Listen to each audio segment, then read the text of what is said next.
Арчи Мендардович, позвольте добавить. Бул жерде мындай да, мына биз бул боюнча аналитика жүргүздүк. Белоруссиядан эгерде этти ташып келсе Кыргызстанга, өздүк баасы биякта 330 сом болуп чыгат экен. Бизде болсо эттин баасы 500 сомго чейин чыгып кетип атты. Ошондуктан аны сырттан алып келип туруп эле биз кайра импорт менен валютанын баарын сыртка чыгармакпыз да. Бул жөн эле бул жерде ортомчулдардын иштеп аткан жерлери болду. Рынок десек, анда рынок боюнча биз валютаны жоготуп, кийин дагы кыйналмакпыз. Бул биринчи. Экинчи, 2019 жыл менен 2020 жылды салыштырса, мына бодомалдын саны 12 эсе көп чыгарылыптыр Кыргызстанда. Эгерде 2019 жылы 738 бодомал чыкса, бул жыл болсо 8415 бодомал чыгарылыптыр да.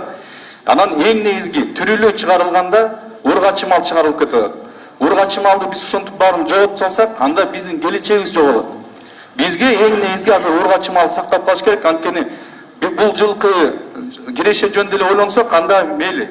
Бирок кийинки 4-5 жылга ойлонсок, мындай алдын ала ойлонсок, анда бул стратегиялык жактан туура чечим болду деп биз ойлойбуз да.